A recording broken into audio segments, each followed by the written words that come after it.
Bueno, muy buenas noches a todos aquellos que nos están acompañando el día de hoy para el inicio de los miércoles constitucionales del Instituto de Ciencia Política y Derecho Constitucional de la Universidad Peruana de los Andes.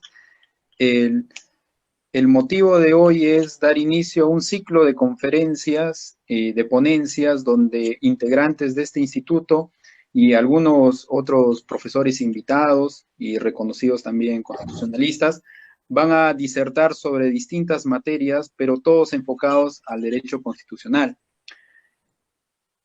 Señalar que nosotros hemos empezado ya desde hace de más de 10 años, el Instituto de Ciencia Política y Derecho Constitucional hace más ya de 10 años que viene realizando una serie de encuentros entre jóvenes estudiantes sobre distintos temas, sobre todo sobre los temas constitucionales.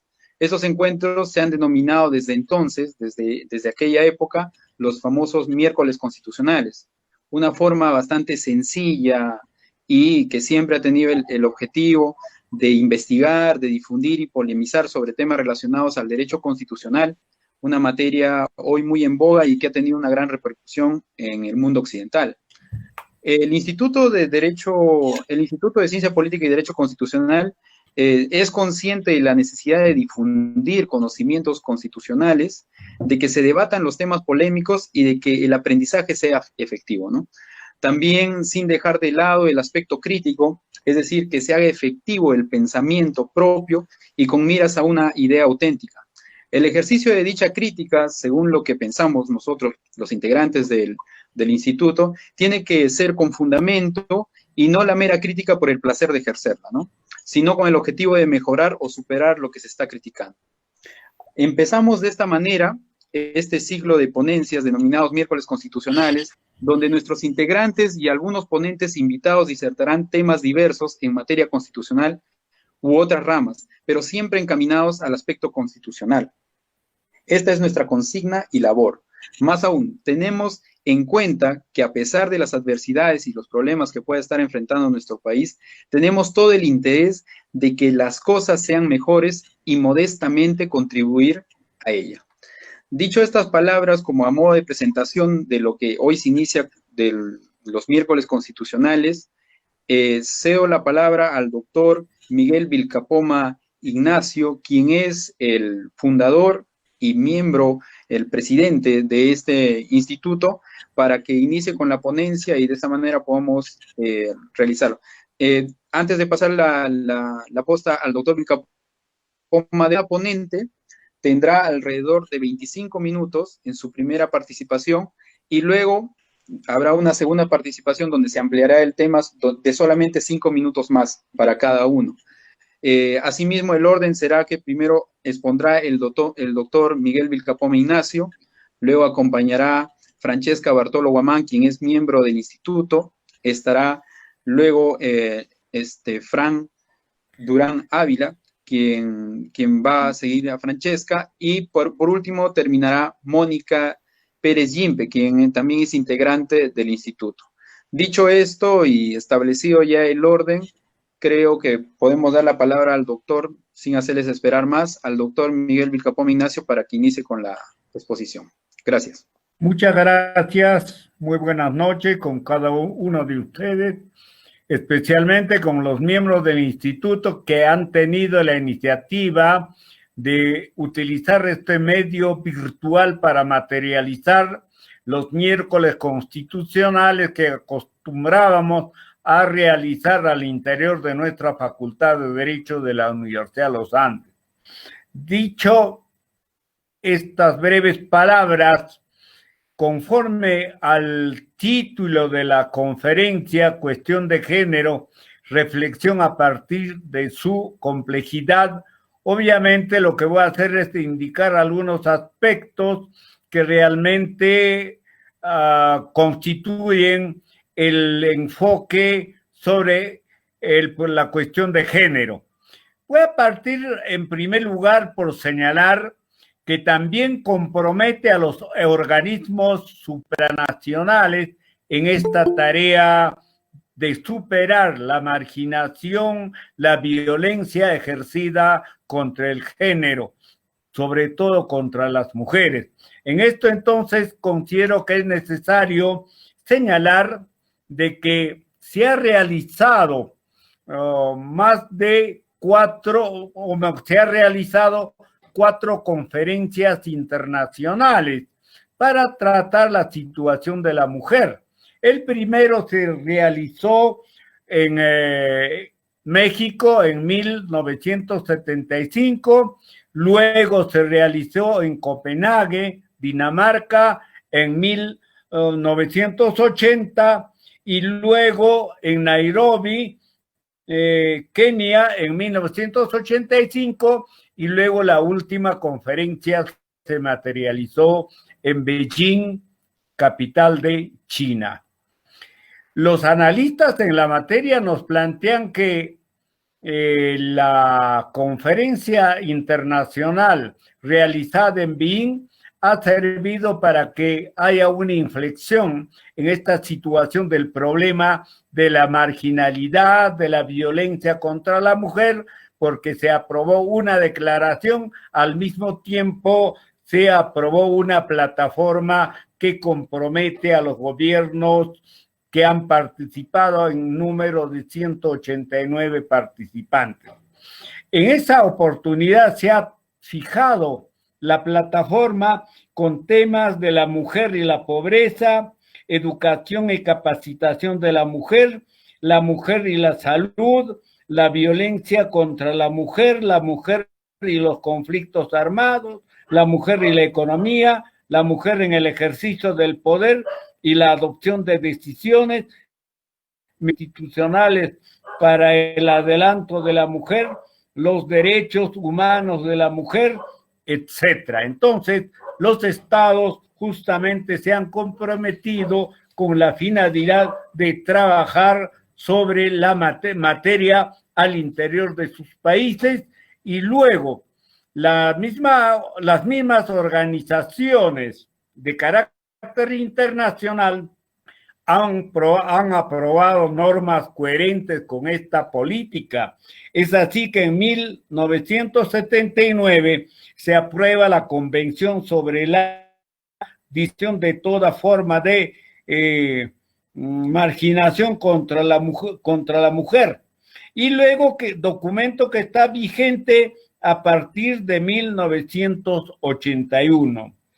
Otro documento aprobado con esta misma finalidad, tenemos el protocolo facultativo de la Convención sobre la eliminación de toda forma de discriminación de la mujer de fecha 6 de octubre de 1999. Y tenemos la Declaración sobre la eliminación de violencia contra la mujer aprobada el 20 de diciembre de 1993. Y luego en Latinoamérica se aprueba la Convención Interamericana para prevenir, sancionar y erradicar la violencia contra la mujer, o también denominada Convención Belém do Pará, ¿no? Que está vigente de mayo de 1995. Y luego, me parece que para la materialización de estos convenios internacionales, es al menos necesario señalar cómo está nuestra Constitución en cuanto respecta a la tutela de los derechos fundamentales.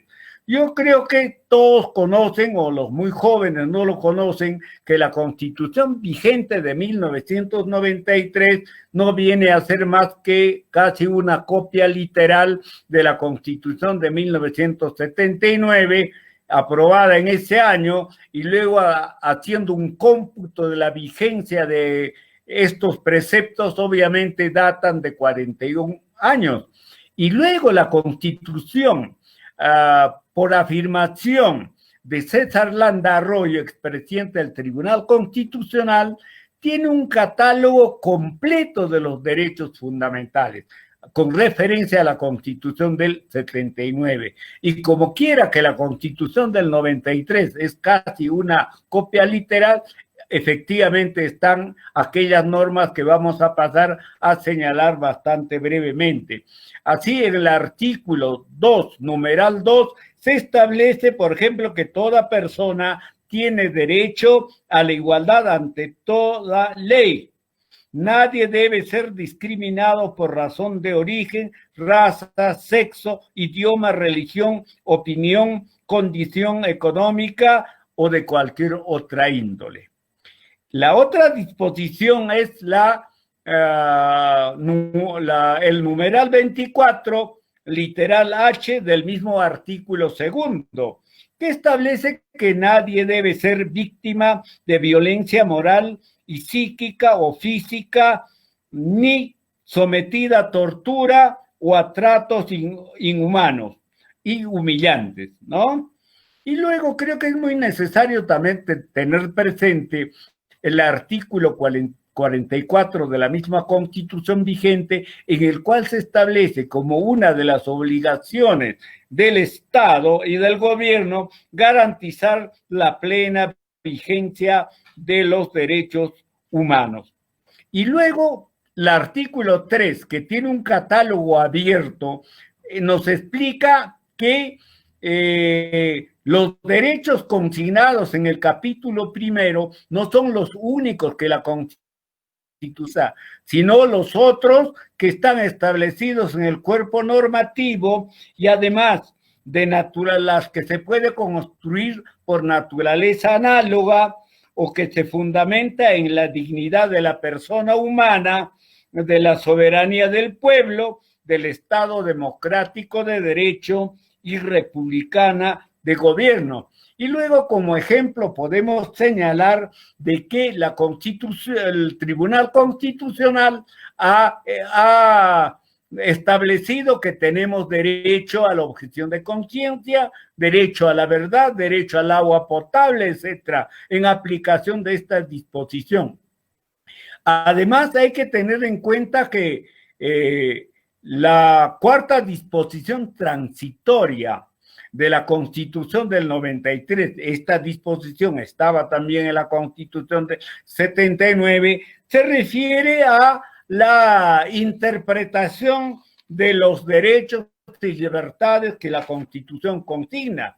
Es decir, estaremos interpretando de acuerdo a la Declaración Universal de los Derechos Humanos y luego los otros tratados sobre la misma materia del cual el Perú es signatario. Además, también hay que tener presente, creo que el artículo 55 de la Constitución, que establece que los tratados celebrados por el Perú y en vigor forman parte del derecho nacional. Yo creo que todo abogado comprende cuando se dice que es parte del derecho nacional, los tratados dentro de nuestro marco constitucional obviamente tienen vigencia desde su celebración y ratificación en el Perú. Y luego el Código Procesal Constitucional, en su artículo 5, título preliminar, agrega que en la interpretación hay que tener presente también las resoluciones dictadas por los tribunales supranacionales. Y luego también hay que tener presente, creo que el artículo 205 de la misma Constitución, cuando establece que las personas, ciudadanos que no se sienten al menos reparados en la vulneración de sus derechos, agotada la vía interna, tienen expedito los tribunales supranacionales. Entonces, en nuestro caso, sería la Corte Interamericana de Derecho. Entonces, este marco que estamos estableciendo determina que hace 41 años atrás, ya el texto constitucional establecía la tutela de los derechos, incluida justamente la marginación y la discriminación de la mujer. El problema habría que al menos decir, ¿se cumple estrictamente estos postulados o no? Que es otro tema que vamos a abordar un poco de los minutos que nos faltan.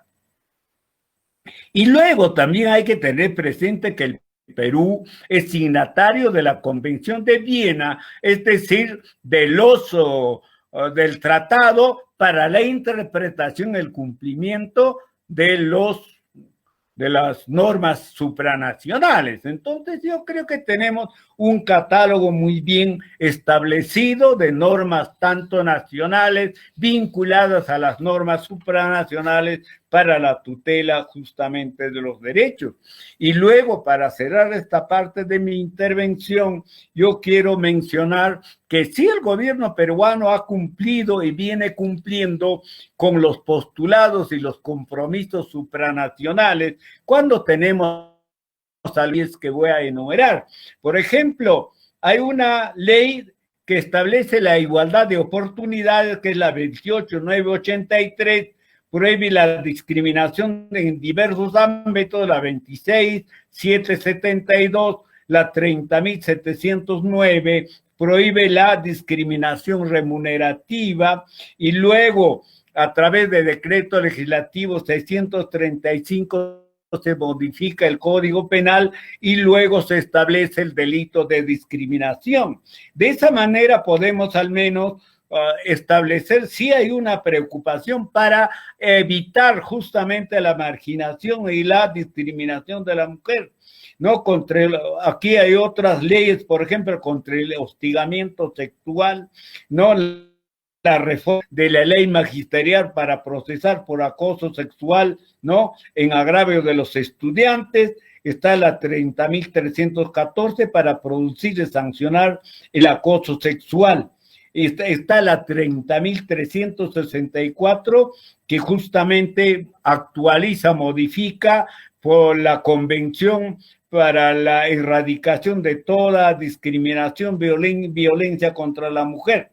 Entonces creo que el marco normativo dentro del Perú es realmente admirable a mi forma de ver, y luego el problema está de que realmente se materializa y luego se ha avanzado en el proceso de mejora de la situación de la mujer. Yo creo que frente a esta misma situación hay opiniones y opiniones. Por esa razón hemos titulado nuestra conferencia Reflexiones a partir de su complejidad. Hay un trabajo muy interesante de un doctorando español, ¿no? Llamado Ricardo Ruiz Carbonell.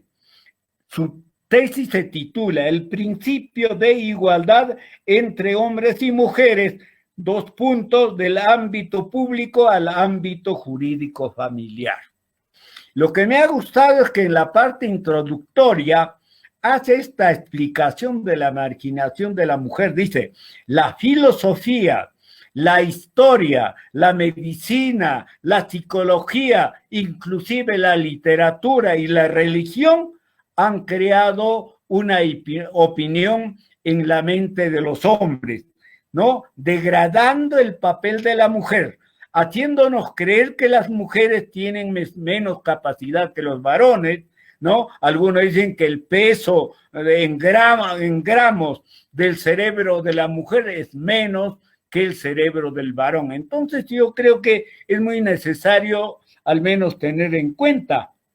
Y cuando revisamos el artículo 5 de la Convención sobre la eliminación de toda forma de discriminación, toca el asunto de que el problema es de carácter cultural y social. Y sobre todo cuando nosotros comprendemos la complejidad social, económica, étnica de nuestra sociedad, realmente el problema se complica más, porque hay pensamientos, opiniones al respecto del problema de la marginación, en el cual en algunas sociales, al menos la mujer se ha convencido que el esposo tiene derecho, entre comillas, para maltratarla. Eso se da fundamentalmente en las comunidades de la sierra, o en el cual la mujer piensa que el varón realmente es el que manda, el que domina, y luego ella está presto a obedecer.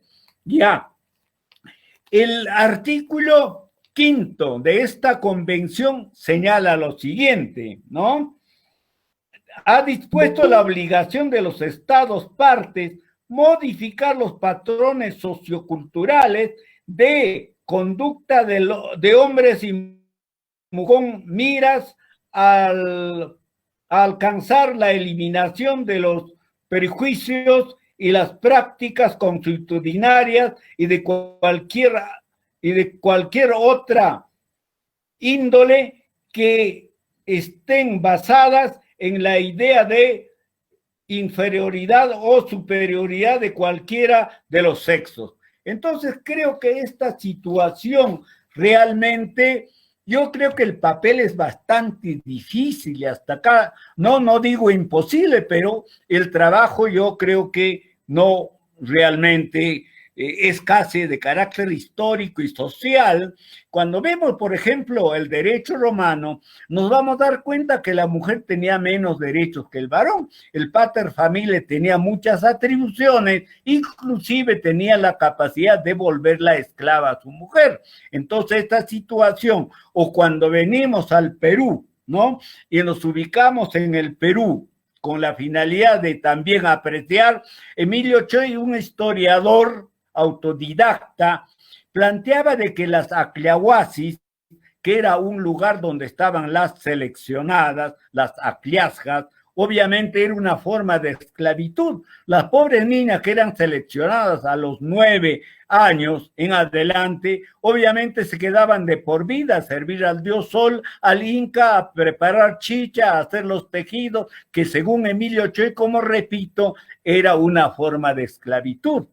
Y luego, cuando nos vamos a la Revolución Francesa, en la Revolución Francesa han habido muchas participantes mujeres, ¿no? Del sector popular, inclusive del sector de la nobleza, que estaban de acuerdo con el cambio de la situación.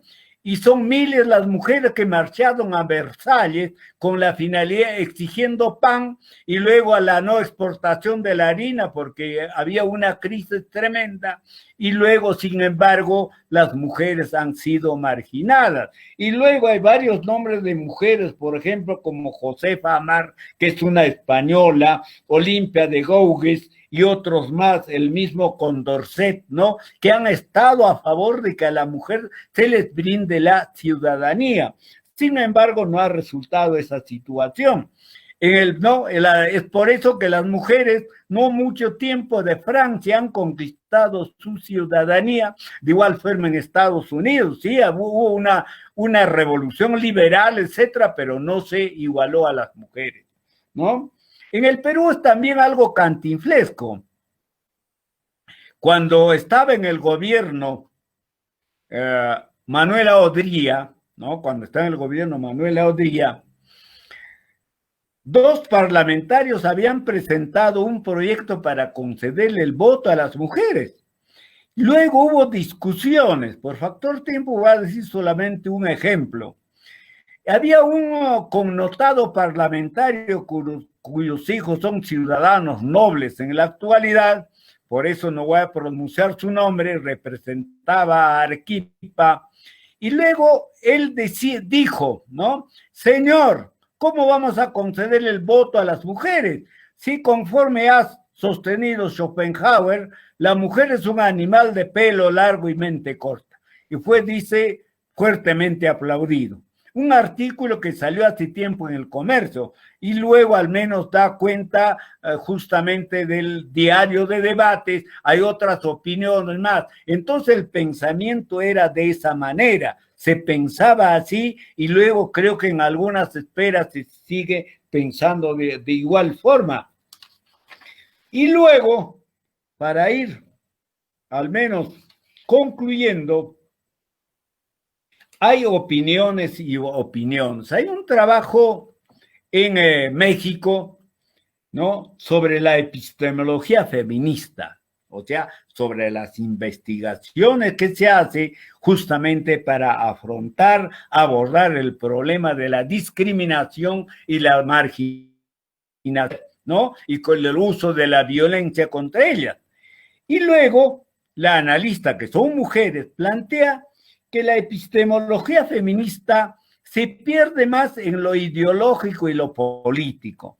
Plantea que hay que al menos enrumbar la investigación para que sea más seria, para que sea más contundente dentro de los parámetros de la filosofía de investigación de Karl Popper, de Imre Lakatos, de Mario Bunge, de Albert Einstein. Entonces dice el señor, lo que hay que hacer más, unir todos los esfuerzos con la finalidad de que al menos la educación sea la más adecuada, sea la más, la investigación sea la más adecuada, tenga realmente los parámetros científicos de una concepción moderna de la ciencia. Obviamente, la sentencia tiene varias concepciones, no hay una sola concepción de la sentencia, y luego dice que una investigación epistemológica que realmente va a contribuir a solucionar los problemas es el que debe dejar su carácter ideológico y político y abordar con cientificidad el problema. Otro asunto muy interesante, ¿no? Hay opiniones, estoy opinando, lo que estoy haciendo es sobre la educación, igualdad de educación. Me gustó la opinión de la doctora Marina Subiratas Martori, que es una profesora de la Universidad Autónoma de Barcelona, española. Ella sostiene de que tenemos que dejar todos los parámetros, ¿no?, que nos han llevado justamente a nosotros esa diferencia entre varón y mujer. Claro, somos diferentes sexualmente, obviamente, pero sin embargo ella dice es que el problema de la diferencia no puede crear jerarquías, en el sentido de que el hombre se presenta obviamente por encima de la mujer, es el que manda, el que maltrata, etc. Y luego dice, el problema es que en nuestras mentes se han metido esta situación. Hay que comenzar por algunos aspectos que nosotros a veces no nos damos cuenta, ¿no? Ahora sí sabe, dice ella, que van a ser hombre o mujer, ¿no? El producto de la gestación.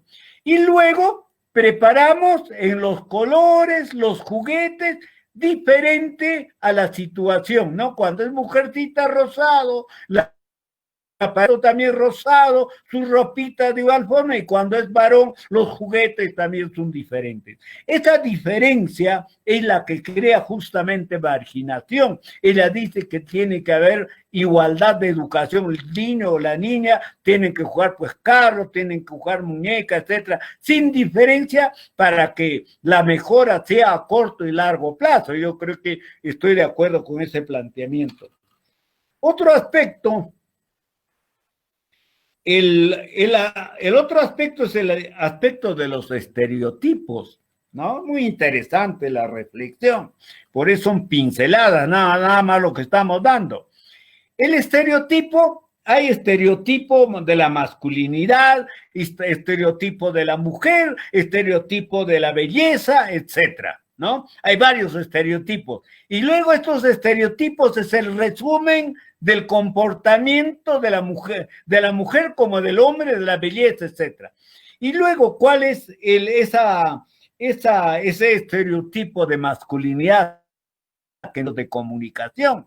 Es justamente un señor alto, robusto, rubio, ojos azules. Y luego ella, el dueño del artículo del estereotipo, dice, esa misma imagen que nos vende los medios de comunicación crea discriminación con los otros masculinos. El caso ejemplo es el Perú. ¿Quiénes somos? A ver, ¿cuántos de nosotros somos blancos, altos, rubios, de ojos azules? Estábamos viendo estadística, más o menos somos andinos, el 70% de la población. Hay una población mínima descendiente de los europeos, que en su parte son blancos, o muchos de ellos ya son mestizos. Entonces hay población andina, hay población africana, y nos dice que, no es, que Adán y Eva eran negros, no eran blancos, por si acaso, ¿no? Son investigaciones. Y luego creo que hay varios aspectos más de esa manera. Creo que ya estoy dentro del punto límite. Voy a tratar mi limitación con la finalidad de ver otro asunto, otro tema sobre género, ¿no? Yo creo que en el aspecto de género, algunos se basan en que el asunto es fundamentalmente cultural, no es lo biológico, aunque otros dicen que el aspecto biológico es la base de la masculinidad y luego de la feminidad. No podemos desconocer porque nacemos obviamente machos o hembras, ¿no? Una realidad. Bueno, de esto dejamos así. Pero yo creo que la preocupación es esta. Hay una investigación de la Universidad de Harvard, creo que es la más seria, una buena universidad norteamericana.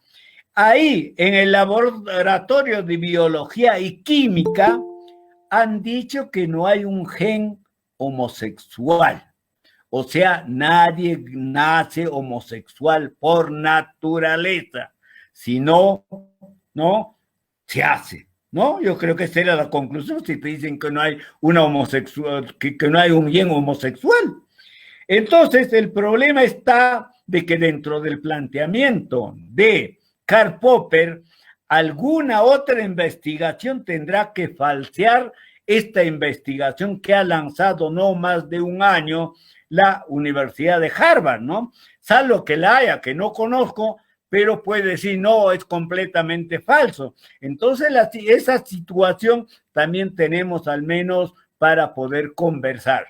En conclusión, yo no estoy de acuerdo con ninguna discriminación ni marginación, menos con el uso de la violencia. Yo creo que aquí no solamente, por ejemplo, la ley 1223 creo que trata al menos de eliminar la violencia, etcétera, pero todo el papel le da más al Poder Judicial. Yo creo que aquí para realmente tener de acá un tiempo, una mejor situación de la mujer, lo que tiene que haber políticas públicas, y creo que al menos se está conectando.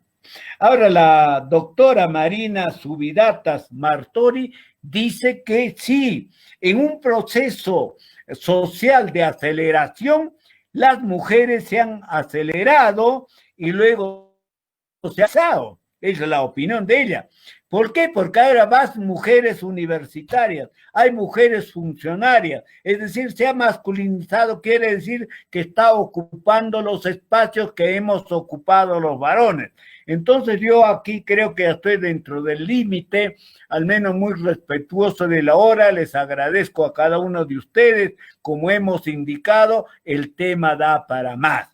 Yo creo que el tema es bastante interesante, bastante polémico posiblemente, y luego les agradezco y luego felicito a los miembros a los jóvenes del instituto que han pensado en este medio para reflexionar un tema de vital importancia. El próximo que viene creo que es la cuota de género. Entonces, estamos invitándolos a los participantes. Bueno, les agradezco por la tolerancia que han tenido en escucharme. Buenas noches. Gracias, doctor Vilcapoma. Agradecemos la participación del doctor Vilcapoma. Ahora vamos a tener la participación de la abogada Francesca Bartolo Guamán, para que puedas continuar con la exposición de los temas referentes al género. Adelante, Francesca. En primer lugar, buenas noches con todas las personas que están presentes en este evento académico.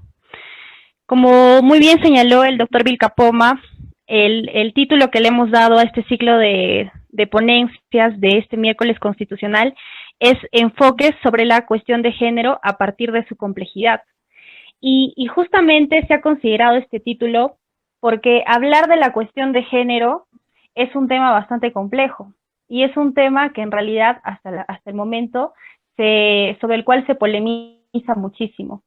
Y no solamente en nuestro país, sino por ejemplo en Argentina o en Chile. Personalmente no me voy a poner a reflexionar sobre el tema sobre el debate de la cuestión de género, pero sí quisiera de repente dar algunas referencias bibliográficas para poder abordar este tema, como por ejemplo, creo que para entender los postulados que subyacen a esta cuestión de género es importante leer en principio el libro El segundo sexo de Simone de Beauvoir, El género en disputa de Judith Butler, y también el manifiesto contrasexual de este teólogo, bueno, por el que le dicen teórico, en realidad, Paul Preciado. Bien, eso como referencia, de repente si se quiere escudriñar un poco más sobre el tema de la cuestión de género. El punto es que a mi exposición yo la he titulado Reflexiones sobre la libertad de expresión en la discusión sobre la cuestión de género. He dado este título a mi ponencia, porque desde ya la cuestión de género es un tema polémico y que ha generado una serie de discusiones en distintos ámbitos, no solamente académicos, sino que ya ha formado parte de la discusión pública. Entonces, si yo podría describir cuál es el panorama en torno a este tema, diría que hay algo así como una división, ¿no? Hay un grupo de personas que están a favor de esta perspectiva y la denominan enfoque de género. Y hay otro grupo que se opone a esta situación, tiene una perspectiva bastante crítica, porque consideran que en realidad encubre una ideología de género. Esta situación ha generado que se presente, desde mi punto de vista, dos situaciones que merecen ser reflexionadas y que están vinculadas con el ejercicio de la libertad de expresión. En primer lugar, yo quiero comentarles que el año pasado en la ciudad de Huancayo, un grupo de jóvenes organizó un evento para poder tener una perspectiva bastante crítica sobre lo que ellos denominan la ideología de género. Entonces, cuando se iba a desarrollar el evento, hubo un grupo de jóvenes también que impidieron, que no querían que se realice este evento porque consideraban que las opiniones que iban a dar eran abiertamente discriminadoras contra determinados sectores o minorías, ¿no? En este caso las mujeres o los grupos de los LGTBI. Al final, como se generó toda una situación de discusión, no se llegó a realizar el evento, se suspendió. Entonces, eso que nos lleva a reflexionar sobre este punto, y aquí quiero incidir, en que cómo desde ya esta división, esta separación de pensamientos está generando que no se polemice o no se debata estos aspectos tan importantes y que merecen en una sociedad democrática como la nuestra. Como segundo punto, he advertido que se está construyendo un discurso hegemónico, o sea, un discurso de la mayoría.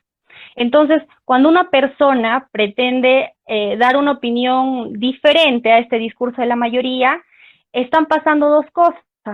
La primera, que este grupo que tiene una opinión mayoritaria considera que esta opinión contraria es un ataque. Y muchas personas, al conocer la opinión mayoritaria, ya no expresan sus puntos de vista particulares. Entonces, ¿qué se está generando?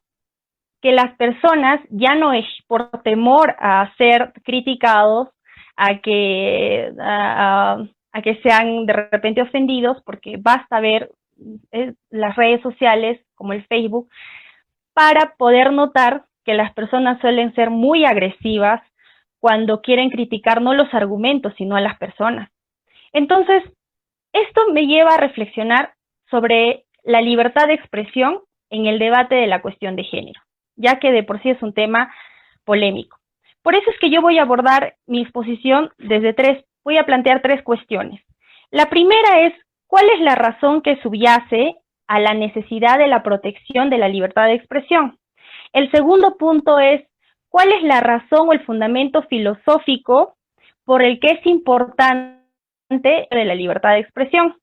Y el tercer punto que quiero abordar es cuándo la libertad de expresión es limitada no solamente por el Estado, sino por una tiranía de la mayoría, ¿no? Ese es un término que John Stuart Mill en su ensayo sobre la libertad acuñó. Voy a empezar con el primer punto. ¿Cuál es la razón que subyace a la protección de la libertad de expresión? Como nosotros sabemos, el inciso 4 del artículo 2 de la Constitución reconoce el derecho a la libertad de expresión. Específicamente dice a la libertad a las libertades de información, de opinión, de expresión y difusión del pensamiento. Este derecho no solamente tiene un reconocimiento constitucional, sino también ha sido reconocido en instrumentos internacionales, que como muy bien lo dijo el doctor Bill Capoma, por imperio de la cuarta disposición final y transitoria de la forman también parte del derecho interno. Este es, por ejemplo, el artículo 13 de la Convención Americana sobre Derechos Humanos y los artículos 19 y 20 del Pacto Internacional de Derechos Civiles y Políticos. Si nosotros revisamos la jurisprudencia que ha expedido la Corte Interamericana de Derechos Humanos, como por ejemplo el caso Herrera Ulloa contra Costa Rica, el caso Baruch Ibcher contra Perú, el caso Ricardo Canese contra Paraguay, el caso La Última Tentación de Cristo contra Chile, vamos a poder ver que acá hay una justificación desde una perspectiva democrática. Se ha señalado que en un Estado democrático es necesaria la diversidad de ideas. ¿Para qué? Para permitir consolidar la opinión pública, para poder formar la opinión pública. ¿Para qué? Para fomentar la tolerancia. En segundo punto, para evitar ciertas cuestiones que permitan hegemonizar ideas y que luego éstas sean impuestas a la sociedad. Ese es el fundamento que subyace a la necesidad de garantizar la libertad de expresión. Desde un punto de vista, como segundo punto, desde un punto de vista filosófico, es importante la libertad de expresión, y aquí quiero traer a colación un planteamiento que formuló John Stuart Mill, que me parece un libro extraordinario sobre la libertad, y él decía que es un robo a la humanidad permitir que no se exprese una idea. ¿Por qué? Porque al expresar uno una idea, suceden dos cosas. Primero, o esa idea puede aproximarse a la verdad, lo cual sería extraordinario para contribuir al conocimiento humano, o lo segundo, si es que esa idea es errónea, permitiría confirmar nuestra certeza de lo que es la verdad. Y de esa forma, la humanidad progresa. Entonces siempre se busca un debate abierto en donde se expresen las ideas y que éstas no puedan ser limitadas. Ese es el fundamento filosófico por el que es importante el ejercicio de la libertad de expresión. Como tercer punto, también John Stuart Mill comenta en su libro que en ese momento da cuenta de que uno de los mecanismos para poder protegerse de la intervención del Estado sobre las opiniones de las personas era la necesidad de garantizar justamente mecanismos que puedan limitar esta intervención estatal. Pero también daba cuenta de que no solamente a veces la restricción al ejercicio de la libertad de expresión viene del Estado, sino que también muchas veces viene de la misma población, de los mismos ciudadanos. Cuando ellos establecen ideas que las consideran a las cuales todos se adhieren, y ahí él acuña esta frase, este término al que denomina la tiranía de la mayoría. Y dice que en ese momento da cuenta de que esta tiranía muchas veces ejercía ciertas limitaciones a las individualidades de las personas. Entonces yo también puedo apreciar que válidamente esta situación podría suceder en un contexto como el que les he descrito, en donde una persona, por temor a ser criticada o atacada por su punto de vista contrario al pensamiento mayoritario, deja de expresar esa idea. Ahí hay una limitación a la libertad de expresión. Como conclusión, quiero manifestar 4 puntos. En primer lugar, es necesaria considerar la importancia de la libertad de expresión en un Estado democrático como el nuestro. Ninguna forma de intolerancia se puede permitir. Existen instrumentos internacionales y también, bueno, a nivel nacional, mecanismos para poder garantizar el ejercicio pleno de este derecho. Como segundo punto, quiero señalar que las limitaciones al ejercicio de la libertad de expresión no solamente pueden provenir del Estado, sino que muchas veces también pueden venir de la propia población, cuando se considera un pensamiento hegemónico y cuando se limita la posibilidad de que otras personas que no comparten esa idea sean reprimidas y no puedan expresar sus pensamientos. Como tercer punto, es necesario que se garantice la libertad de expresión, no solo porque es saludable que en un Estado democrático haya pluralidad de ideas, sino que es imperiosamente necesario que haya una diversidad de puntos de vista. ¿Por qué? Como nosotros sabemos, mientras más ideas hayan, más se debilitan unas a otras. O sea, es decir, cuando hay muchas ideas en torno a algo, evitamos que se generen dogmatismos. Como nosotros sabemos, y si revisamos un poco la historia, nos vamos a dar cuenta que los dogmatismos le han hecho mucho daño al progreso de la humanidad. Basta detenernos a ver, a reflexionar y a ver lo que pasaba en la Edad Media, en donde un pensamiento hegemónico limitó una serie de progresos y generó persecuciones a diferentes personas que no pensaban como la línea oficial del Estado quería que se piense. Por eso es que es importante fomentar espacios de debate en donde no necesariamente todos tienen que pensar lo mismo. Y como cuarto punto, quiero precisar que la finalidad de estos miércoles constitucionales es abordar distintas cuestiones desde un enfoque constitucional. Como nosotros sabemos, las disciplinas jurídicas ya tienen un enfoque transversal en materia constitucional. Y lo que queremos es fomentar el diálogo, la crítica, el debate. Y esto es importante y necesario. Por tal motivo, nosotros que somos jóvenes, que somos aficionados al estudio del derecho constitucional, creo que debemos de tener ciertas actitudes al momento de aproximarnos al conocimiento del derecho. Y partir de la consideración de que el conocimiento es inconmensurable, o sea que es abundante. Entonces, siempre aproximarnos al conocimiento con una humildad sin dogmatismo, en primer lugar. Y como segundo punto, que debemos empezar a atrevernos a conocer, o sea, a investigar, a escudriñar, a revisar toda la información que pueda servirnos para formarnos ideas y formarnos juicios de forma escrupulosa, ¿no? Y después de ello, expresar esas ideas de forma consciente y reflexiva, y siempre desde una perspectiva crítica y teniendo en cuenta el contexto en el que estamos desarrollando, que es este contexto que tiene sus propios problemas, las propias dimensiones que abordar. Entonces yo creo que ese es el verdadero sentido de la libertad. Gracias. Agradecemos a la participación de Francesca Bartolo Guamán, muy interesante su disertación. Ahora vamos a dar la palabra a Fran Durán Ávila para que pueda desarrollar el tema de cuestión de género. Adelante, Fran.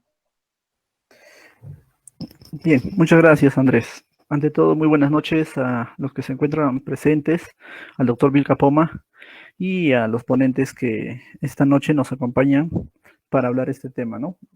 Bien, básicamente el tema que voy a tocar es con respecto a los puntos que se han venido cuestionando a lo largo de la historia con respecto al feminismo contemporáneo, ¿no? Y que han sido básicamente críticas que han hecho que se cuestione el feminismo, ¿no? Y se haga un análisis en contra de este. Bien, entonces, los puntos básicos que han tenido crítica en contra del feminismo ha sido, por ejemplo, el feminismo, se dice que el feminismo genera un odio contra el varón, ¿no? Ese es un primer cuestionamiento. A partir de esto se han generado algunos mitos, ¿no? El primer mito que se desarrolla a partir de este odio dice que el feminismo busca destruir la familia, ¿no? Otro mito es que se busca imponer una educación sexual libertina. Otro mito también que se ha generado es que el feminismo lo que quiere es que las mujeres se vuelvan lesbianas.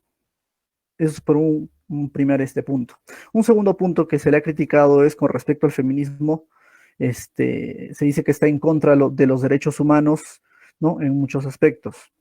Otro punto de crítica es que el feminismo se encuentra dividido en diferentes corrientes feministas. En tal sentido, es una corriente inviable porque no ayuda precisamente pues, a estar cohesionada, ¿no?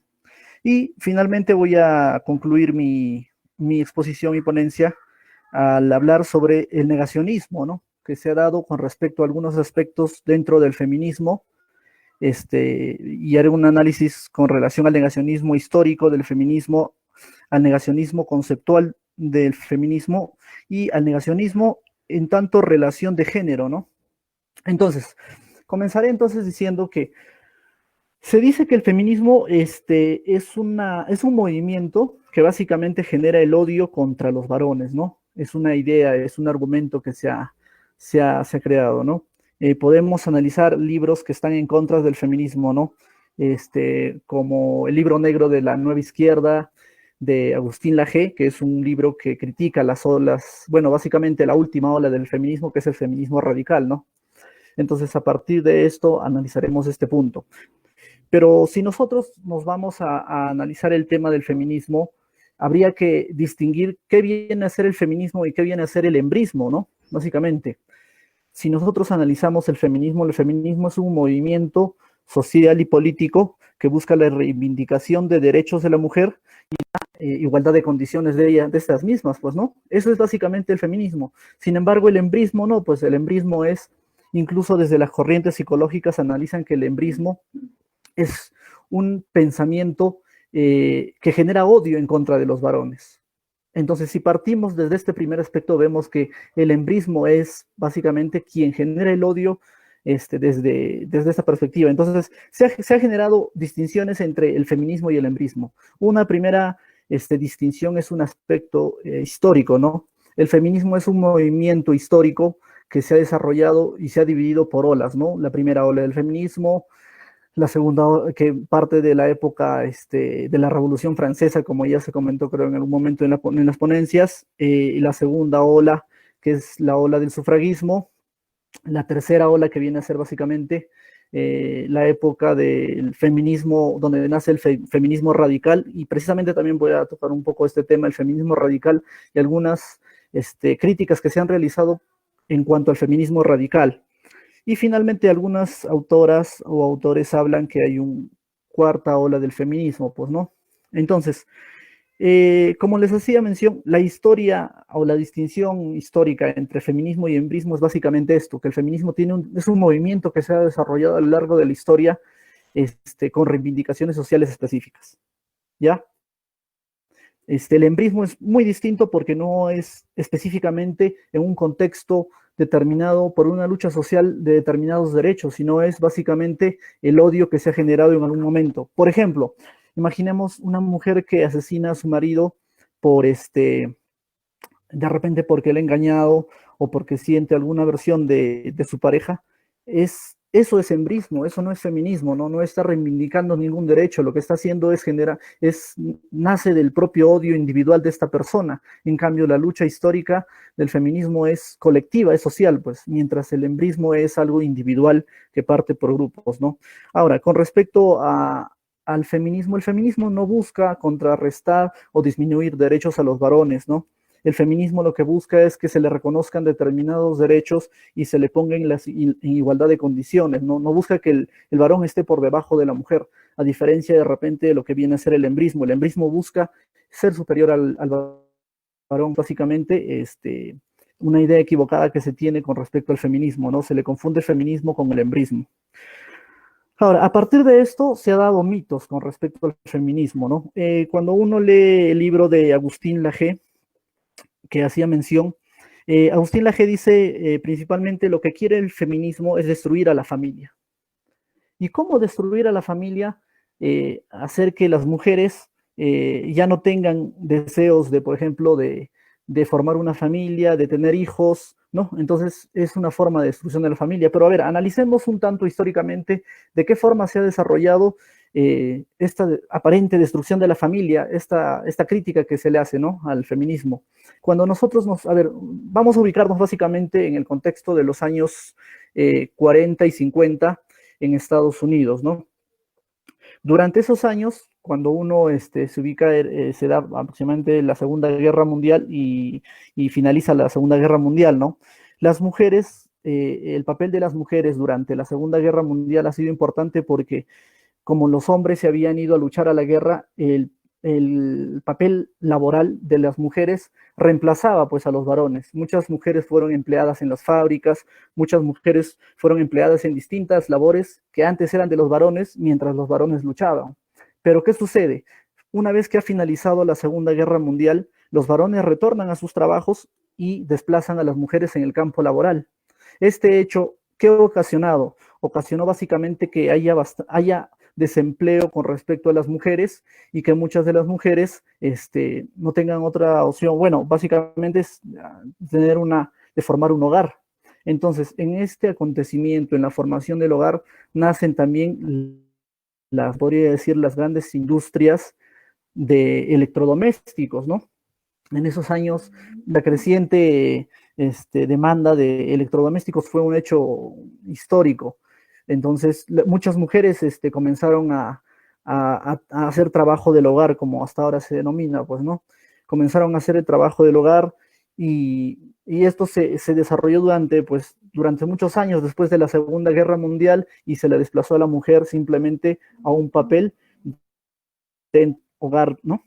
Entonces, ¿qué sucede en este contexto? En este contexto aparece una autora llamada Betty Friedan, ¿no? Betty Friedan escribe una obra que llama Mística de la Feminidad. En Mística de la Feminidad cuestiona el trabajo del hogar porque dice que el trabajo del hogar no es un trabajo remunerado, ¿no? Hasta el día de hoy el trabajo del hogar no es un trabajo reconocido como un trabajo propiamente dicho dentro del campo laboral, ¿no? Entonces, el funcionamiento que hace Betty con respecto al contexto en el que se desarrolla hace que muchas de las mujeres, se podría decir, despierten hasta cierto punto el trabajo que venían realizando, ¿no?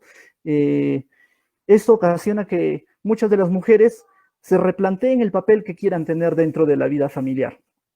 Muchas, por ejemplo, antes de formar una familia, quieren educarse, muchas quieren trabajar, quieren entrar al ámbito laboral, ¿no? Entonces, se podría decir, una reestructura familiar en aquel contexto, porque muchas mujeres comienzan a ambicionar roles distintos a los que estaban acostumbrados, ¿no? Al rol de la familia, al rol del hogar, al rol de los hijos. Muchas mujeres comienzan a replantearse este pensamiento y quieren comenzar a trabajar, a estudiar, ¿no? A prepararse.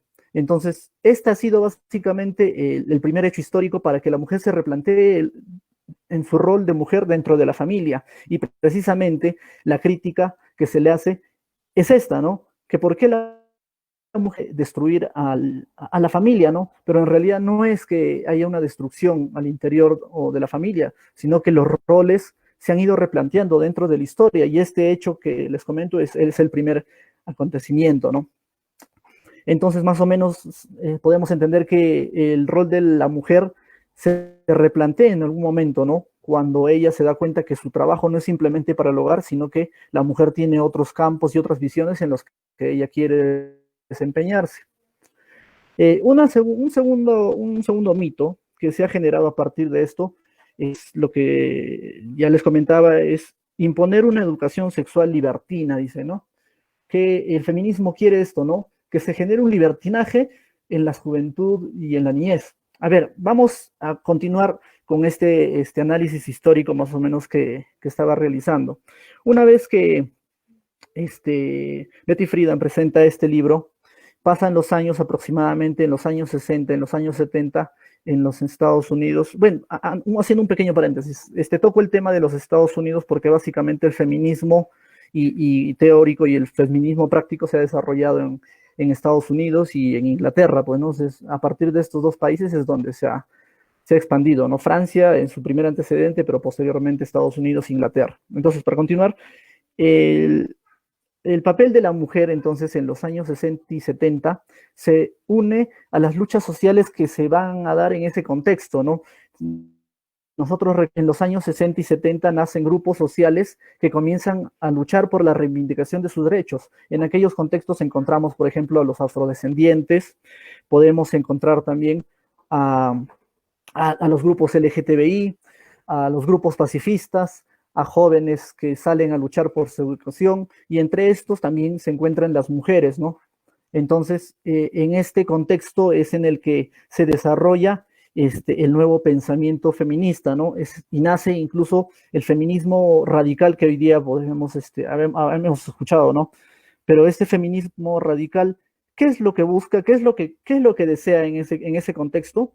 Básicamente, el feminismo radical aporta tres elementos importantes dentro de la lucha social del feminismo.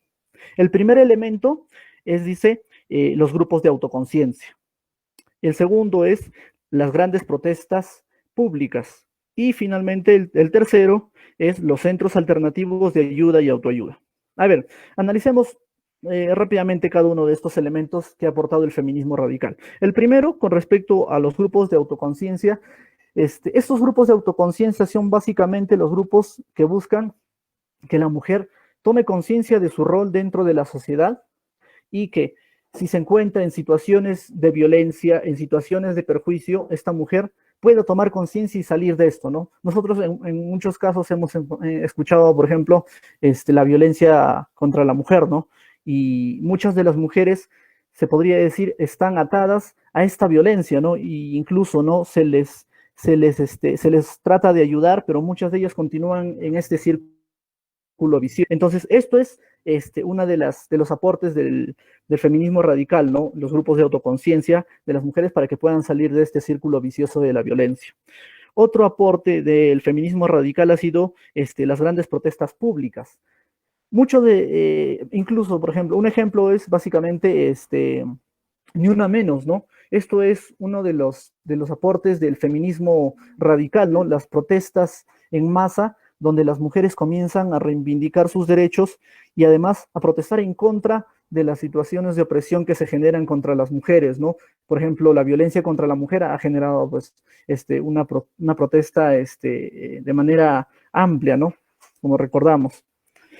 Y el otro es los centros alternativos de ayuda y autoayuda, ¿no? Estos centros alternativos son lugares donde se puede acoger a las mujeres que han sufrido violencia por parte de sus parejas o por parte de alguna otra persona, ¿no?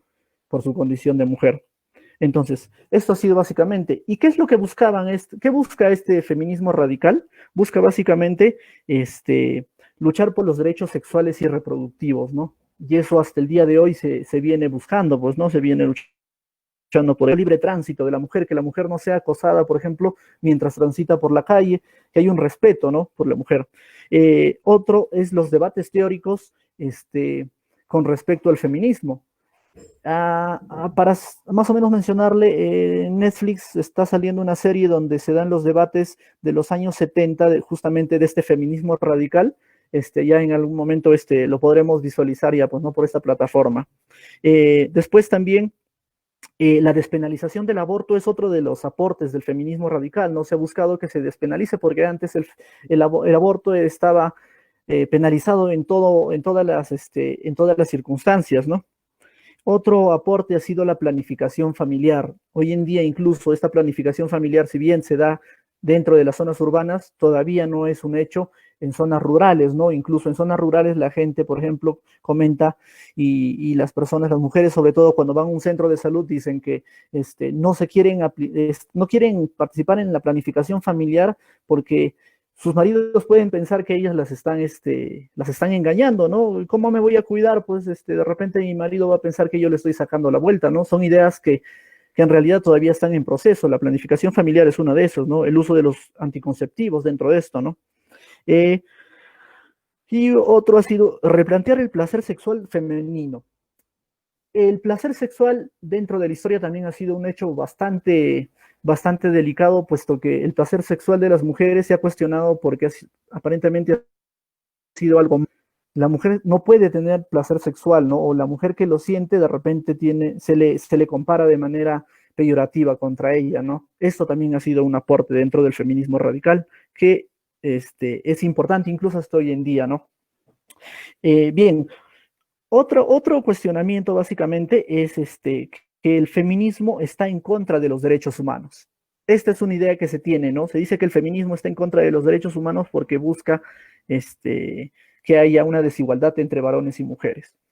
Pero esto también es una idea un tanto equivocada, ¿no? Porque si nosotros analizamos los pronunciamientos de la Corte Suprema de México o del Tribunal Constitucional del Perú, estos se han pronunciado en favor, por ejemplo, de lo que viene a ser la perspectiva de género, ¿no? En México ha habido un pronunciamiento con respecto a una mujer que era trabajadora y que se encontraba embarazada, ¿no? Entonces México con esto ha dicho que esta mujer se encontraba, se podría decir, 3 veces más vulnerada, ¿no? Uno por ser mujer, otro por ser trabajadora, por encontrarse en estado de gestación.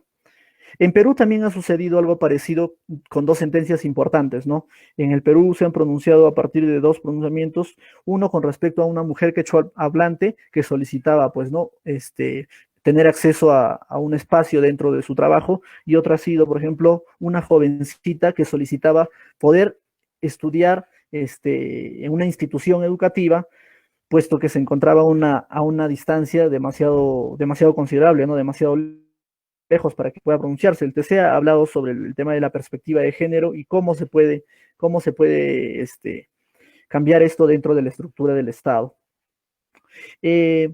Un aspecto también que es importante tener en consideración es que el feminismo y los derechos humanos tienen cierta similitud con respecto a las influencias y a los fundamentos que han dado origen a estos dos corrientes, ¿no? El feminismo no es exclusivamente de izquierda, porque nosotros dentro del análisis histórico podemos entender que el feminismo es tanto de la izquierda, tanto liberales, tanto anarquistas. Entonces no es un movimiento que se podría decir simplemente es exclusivo de determinado grupo social o determinada ideología. De esa misma forma, los derechos humanos también es eso, ¿no? Los fundamentos de los derechos humanos están básicamente a partir de distintas influencias políticas, sociales y económicas, pues no es solo uno, no es una sola, pues entonces por ahí también va un tanto la crítica a la G, quien dice que el feminismo es una idea de imponer un determinado pensamiento comunista, ¿no? Entonces es también equivocado lo que plantea la G al criticar al feminismo. Un cuarto aspecto que es que se dice que el feminismo está dividido, ¿no? Que cuando nosotros analizamos el feminismo podemos encontrar a las ecofeministas, podemos encontrar a las ciberfeministas, a los feministas, al feminismo institucional, ¿no? Distintos feminismos. Pero ¿cuál es la justificación de que haya distintos feminismos o que haya un análisis desde esta perspectiva? Es que el feminismo no es un feminismo, precisamente como yo les decía, que se exclusivo de una sola reivindicación. Por ejemplo, la reivindicación de la mujer afrodescendiente es una lucha del feminismo exclusivamente para conocer la situación de las afrodescendientes. Otra, por ejemplo, es de las mujeres de las comunidades nativas y campesinas, es exclusivo del feminismo que ve la problemática específica de cómo vive la mujer dentro de esto. Por ejemplo, otro es las mujeres o las trabajadoras sexuales, que es exclusivamente ver la situación de estas trabajadoras sexuales y cómo es el desarrollo histórico y cómo se le puede ayudar a una mujer que es trabajadora sexual. Entonces, hay diferentes movimientos feministas, pero que en realidad abarcan a uno solo, ¿no? es analizar en específico cada situación de la mujer y ayudar pues a esta lucha social, pues, ¿no? Ahora, para terminar, quiero hacer más o menos un análisis con respecto al negacionismo sobre ciertos puntos respecto al feminismo, ¿no? Se ha negado el aspecto histórico del feminismo. ¿En qué sentido?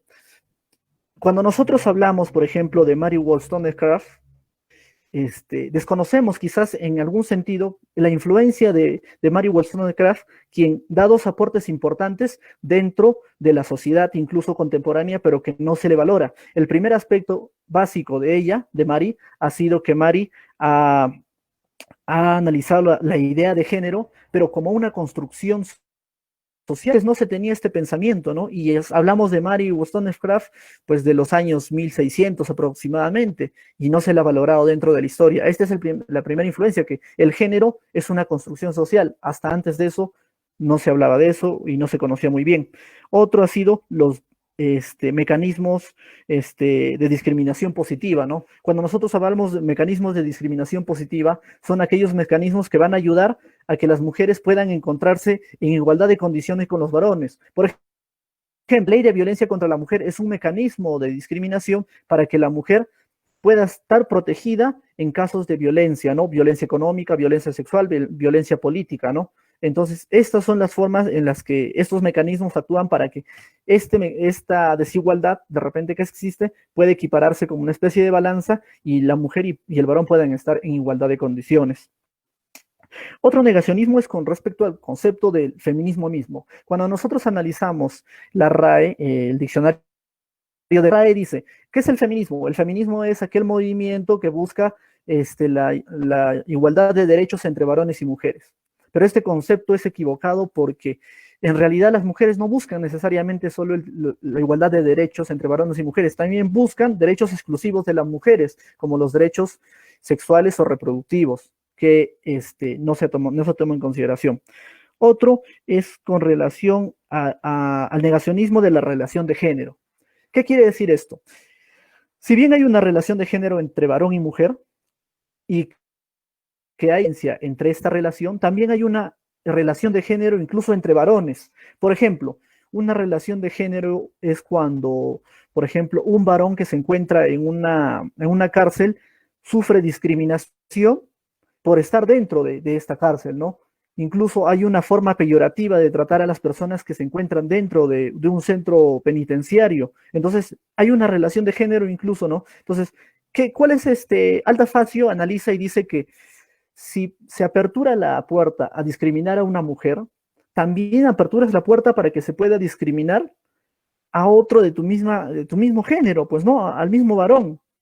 ¿En qué condiciones? Por ejemplo, el ejemplo es una apertura también a discriminar a otros del mismo género, pues, ¿no? Entonces, a partir de la discriminación contra la mujer, se puede también concluir que también puede haber una discriminación contra una persona del mismo género. Entonces, básicamente esto es el análisis que vengo a hacer y creo que para poder analizar un tanto el feminismo habría que entender la perspectiva de género y la teoría queer también, ¿no? Desde otro punto de vista completamente distintas y que van en caminos completamente distintos. La teoría queer busca analizar la identidad de género, en este caso de las personas LGTBI, mientras la perspectiva de género es muy distinto, ¿no? Es un mecanismo o una teoría desarrollada en exclusivo para analizar la condición de la mujer en la sociedad, pues, ¿no? Hay que tomar en consideración eso. Bien, eso sería todo. Muchas gracias.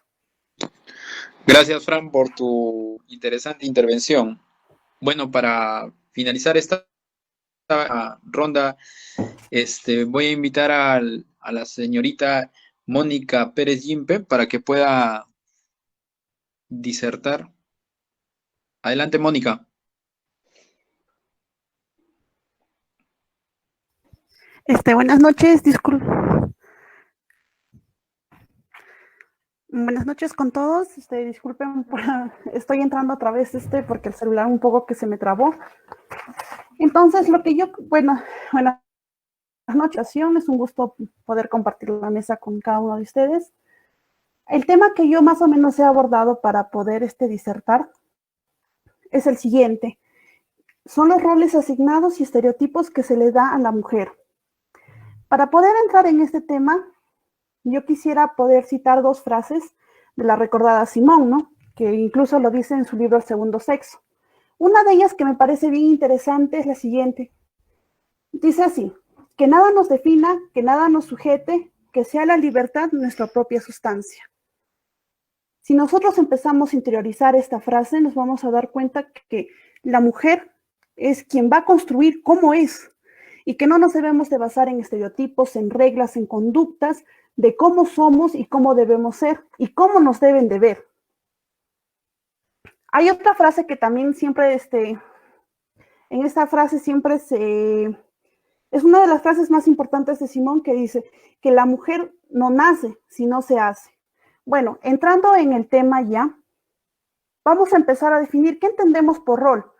El rol va a ser la práctica de los estereotipos. Entonces, ¿qué entendemos por estereotipos? Los estereotipos son aquellas estructuras cognitivas que nos van a decir cómo son las mujeres o cómo es el comportamiento de cada mujer. Si nosotros nos detenemos aquí, y para resumir, les podría dar un ejemplo. Es como decir que es un estereotipo, es aquella fotografía que vamos a tener en la cabeza, implantado. Entonces, cuando surja, veamos un comportamiento de una persona o de un grupo social, y este comportamiento no se adecue a esta fotografía que ya tenemos, vamos a decir, ah, no, eso es incorrecto, eso no está. Y más o menos para que me vayan entendiendo, quisiera citar algunos ejemplos. Vamos a citar este caso hipotético. Una niña llamada María, tiene 17 años, es adicta a la moda del K-pop. Esa niña decide cortarse el cabello como se ve un varón, ¿no? Demasiado corto, le gusta andar a la moda, sale a la calle y una persona X le logra observar. Cuando le empieza a observar, esta persona dice, ah, no, ella, bien, es lesbiana o quiere verse como un varón. En este caso podríamos decir una travesti, ¿no? Pero si nosotros recordamos el caso que se les ha venido contando, vamos a decir que ella lo hizo por moda, pero no por una orientación. Entonces vamos a entender en este caso qué son los estereotipos. Son aquellas verdades a medias. Son creencias que pueden parecer, pero que no son. Otro ejemplo más para poder entrar en este tema, otro caso hipotético, vamos a denominar una señorita que es Marta. Marta es una cantante de cumbia. Todos los fines de semana sale, se viste con una minifalda, un abrigo, tiene que maquillarse para la ocasión de una manera llamativa. Sale a las 4 de la mañana y retorna a las 5, sale a las 9 de la noche y retorna a las 5 de la mañana. Como todos sabemos, pues siempre hay una vecina, ¿no? Como chismosa, en este caso le vamos a denominar una recopiladora de datos, para no ser tan crueles con la vecina. Entonces, ¿qué sucede? Que la vecina va a presumir, por ejemplo, ah, no, la señorita Marta se está dedicando a la prostitución. Ojo, cabe recalcar aquí que no es que la prostitución esté mal, ¿no? Pero es un ejemplo. Entonces, ahí vemos que es una verdad a media. Entonces, esos son los estereotipos. Ahora, ¿cuándo vamos a hablar de estereotipos de género? Cabe recalcar que cuando mencionamos esto son cómo la mujer debe de comportarse, cómo la mujer debe ser y qué debe ser. Y tenemos que también tener en cuenta que por ejemplo, para decir género, el género es una construcción social. Entonces, ahora, estos estereotipos de género, ¿qué es lo que generan? Generan prácticas discriminatorias. Y ahora yo les pregunto a ustedes, ¿cómo podemos eliminar estas prácticas discriminatorias? Yo llegué a la conclusión que uno es, por ejemplo, la tolerancia, aprender a ser tolerantes. Y el siguiente es aprender a abrir la mente, aprender a investigar, aprender a entender. Para continuar y para abrir el debate, quisiera mencionar algunas frases que se han ido dando, ¿no? Por ejemplo, siempre nos han dicho, incluso desde que éramos pequeños, ¿no? Que la mujer es delicada, la mujer tiene que jugar con muñecas, mientras que el hombre tiene que jugar fútbol, ¿no? Incluso esto hoy lo vemos en la práctica. Si nosotros analizamos el ámbito deportivo, nos vamos a dar con la sorpresa, por ejemplo, el mejor jugador de fútbol, que en este caso creo que son dos, que es Cristiano Ronaldo y Lionel Messi. y vamos a comparar a la mejor jugadora de fútbol, pues acá la mejor jugadora no gana ni el 5% anual de lo que gana tanto Cristiano Ronaldo o Messi. Entonces nos vamos dando cuenta que esto es basado en un estereotipo, ya que aún en la sociedad no admitimos que una mujer también pueda jugar fútbol. Algo que a mí siempre me pasaba, bueno, y que siempre, ¿no? Incluso hasta mis abuelos nos decían, ¿no? Hay una frase que siempre se escucha, anda a cocinar y no opines, ¿no? Siempre a la mujer nos han relacionado con el ámbito de la cocina, que la mujer tiene que estar abocada a cocinar, la mujer no puede emitir comentarios políticos, aunque esto se ha ido cambiando, ¿no? Por ejemplo, uno de los casos más resaltantes tenemos a la doctora Marielena Ledesma, que es la presidenta del Tribunal Constitucional, una mujer intachable, y creo que es un orgullo para todas las mujeres que haya podido lograr ese puesto, ¿no? Otro caso también, si nos pasaríamos para enfocarnos en esta frase, podría ser la historia, ¿no? Si cabe recalcar, por ejemplo, que tenemos a Manuela Sáenz y a Rosita Campuzano, ¿no? Ambas que fueron, incluso en las épocas de la independencia, eran tildadas, por ejemplo, de mujerzuelas, se les tildaban de borrachas, de contenidos discriminatorios, ¿no? Pero ¿por qué era esto? Por ejemplo, a ambas les gustaba ir a las reuniones donde hablaban de política, de cómo lograr la libertad. Se ponían en reuniones donde, por ejemplo, habían 2 mujeres y la mayoría eran varones, se quedaban hasta las 4 o 5 de la mañana, ¿no? Y, por ejemplo, algo tan bonito que sucedió incluso en esa parte fue que San Martín, caballerezas de la independencia. Otro ejemplo que siempre nos dice, o otra frase que también dicen, es que el hombre produce y la mujer reproduce. Siempre nos han dado a entender que el hombre es quien tiene que ir a trabajar, mientras que la mujer tiene que dedicarse a lo que es la crianza, a los niños, a la casa.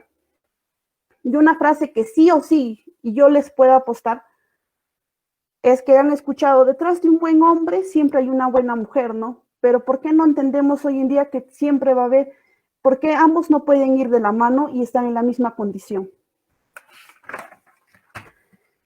Algo que es muy bonito y que yo creo que sería una nueva visión es ver los roles, pero sin ningún tipo de género. No sé si cabe recalcar, hace 2, 3, 4 semanas se escuchó, ¿no?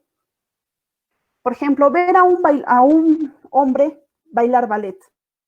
No sé si escucharon el caso de discriminación, que empezaron a dar empezaron a generar bullying o incluso al tildarlo de homosexual por tan solo bailar ballet. O, por ejemplo, ver a una mujer que sea albañil, ¿no?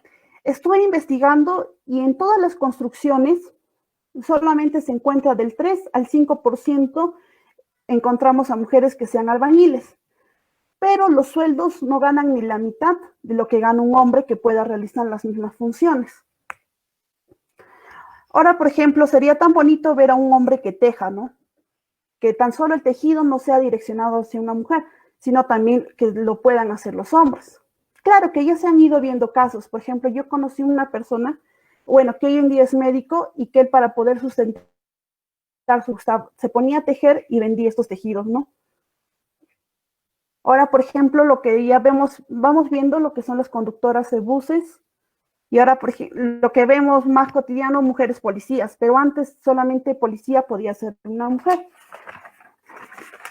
Entonces, en este tema nos vamos dando cuenta que la mujer poco a poco ha ido conquistando más sectores, se ha podido introducir más a la vida política, a la vida social, a mejores puestos laborales.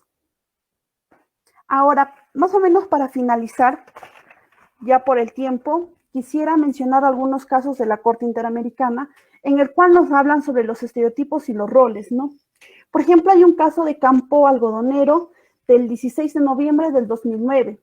Este caso, a manera de resumen, se trata de 4 señoritas que oscilan entre la edad de 14 a 16 años, las cuales empiezan a desaparecer. Entonces, las familias empiezan a ir a buscarlas. ¿Y qué decían los policías? Ah, tu hija es mujer, ¿no? Sí. Ah, ya, seguro es que se ha ido con el novio, se fue por ahí. Es mujer, seguro está con uno o está con otro. Entonces, estas apreciaciones, incluso la Corte Interamericana lo menciona en el párrafo 4, ¿no? Hizo que se dilaten las investigaciones. Y al final a estas 4 señoritas se le encontraron en un campo algodonero. 2 de ellas tenían cercenados los pechos y sí presentaban síntomas signos de violación. Otro caso también que la Corte Interamericana nos habla sobre los estereotipos es el caso tan conocido como Atala Rifo versus Chile, ¿no? En este caso era la mujer que tenía una orientación sexual distinta, que era lesbiana, en el cual le quitan a sus hijos tan solo por el simple hecho de ser lesbiana. Entonces, en este caso, en el párrafo 140, nos dice que, por ejemplo, en Chile, ¿qué pasaba? Que nos daban un determinado rol a la mujer. O sea, que si, por ejemplo, ella tiene una distinta orientación sexual, ya no podría ser madre. Ahora, hay un caso que es para mí en este tema, es el más rico, el más enriquecedor para abordar cuáles son los estereotipos. Es el caso Ramírez Escobar versus Guatemala del año 2018. Este caso, a manera de resumen, trata de una señora que tenía 2 hijos. Estos 2 hijos, la señora como salía a trabajar, ¿qué pasa? Que los dejaba prácticamente en casa, encerrados y todo eso. Entonces las vecinas alegan que estos niños se encontraban en estado de abandono. Y a la señora le quitan a los hijos y estos hijos pasan a una adopción internacional, pero sin consultar al padre y sin poder, por ejemplo, lo que podían haber hecho es darle estos niños como para que lo pueda cuidar la abuela, ya que la madre trabajaba. Pero no, lo que decide Guatemala es quitarle la tenencia de los hijos, o mejor dicho, la patria potestad, porque ya los da en adopción. Pero ¿por qué toman eso? Incluso en los medios probatorios que presentan, toman lo siguiente porque dicen que la mujer, al no poder cumplir el rol de madre y dedicarse a trabajar, entonces prácticamente los está dejando al abandono. Incluso aquí es tan interesante porque este rol también perjudicó al padre. ¿Por qué? Porque el padre sí pasaba una mensualidad, ya estaban separados, pasaba una mensualidad y todo eso, pero no fueron capaces de poder consultarle al padre y decirle, oye, tú, señor, puedes hacerte cargo de tus hijos, sino que ellos asumieron que solo la mujer es la indicada a tener el cuidado de los menores. Y al no haber la mujer, entonces le conceden dan una adopción internacional. Entonces, bueno, para finalizar, a los conceptos que yo quisiera llegar es que, como ya iba diciendo, la mujer hoy en día se está posicionando, pero lo que faltan quizás son algunos mecanismos positivizados. Por ejemplo, un mecanismo positivizado podría ser de que se pueda educar mejor a las mujeres en los colegios, en las escuelas. ¿Para qué? Para que la mujer empiece a valorarse y también pueda llegar a cumplir sus metas y que no tan solo la mujer sea un adorno más de casa, ¿no? Muchas gracias. Esa sería toda mi participación. Gracias a ti, Mónica, por la muy interesante exposición que has hecho. Bueno, como hemos señalado, se va a dar 5 minutos a cada uno de los ponentes para que puedan, digamos, ampliar un poco los puntos que han desarrollado. Así que, sin más demora, doy la palabra al doctor Miguel Vilcapoma Ignacio para que amplíe el punto desarrollado en su primera intervención. Adelante, doctor. Buenas noches, muchas gracias. Yo quiero ampliar más o menos con respecto a los estereotipos. Yo creo que aquí realmente, si queremos controlar adecuadamente los medios de comunicación, al menos tiene que haber una función del Estado, pero que al menos va a colisionar con la libertad de empresa, con la libertad de expresión, etcétera. ¿Por qué?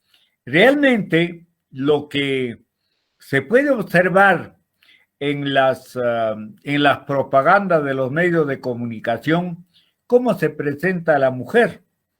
Se presenta, la idea no es mía, es de una señorita feminista que pasa la figura.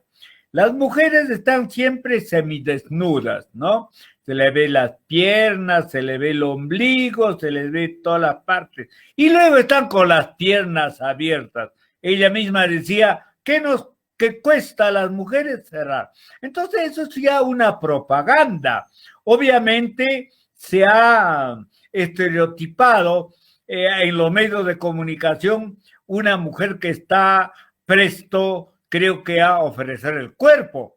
Entonces esa situación yo creo que para controlar los medios de comunicación, obviamente, me parece que tiene que haber, creo que José Luis ha estado trabajando de cómo al menos debe relativamente controlarse cuando se quiere que los derechos fundamentales sean adecuadamente respetados. Entonces, ahí el problema, ahí quiero al menos en los escasos minutos que tengo, lo que tiene que hacer es justamente, o lo que debe haber es de que una política en el cual se controle esa utilización de la propaganda.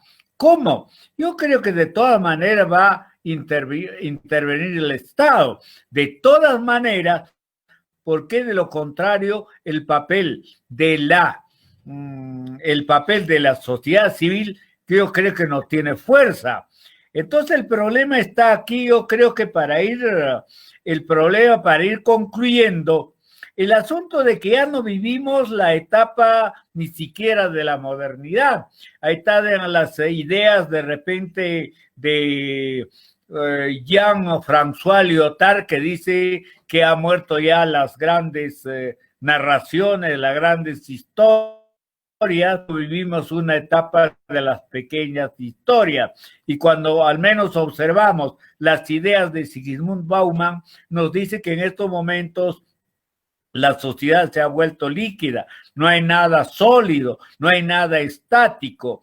Y luego creo que al menos estamos afrontando una situación de tal género. Y Zygmunt Bauman dice que en estos momentos sí, efectivamente se ha globalizado, pero se ha globalizado los aspectos totalmente negativos. Él dice, se ha globalizado el narcotráfico, se ha globalizado justamente el tráfico de armas, se ha globalizado la corrupción. Entonces, estamos frente a una globalización en el cual el Estado nacional, ¿no?, que al menos puede tomar decisiones, pero ya no tiene el poder, porque el poder, según Bauman, está en las grandes financieras. Estas son las que deciden, que nos hacen creer, cómo nos maneja la mente con la propaganda permanente, y creo que esto realmente crea también discriminación dentro del mundo, del mismo mundo masculino. Ejemplo, lo que decía hace rato, ¿qué es la figura ahora de un varón? Rubio, ojos azules. Nosotros, por nuestra condición étnica, tenemos realmente esa imagen, esa figura.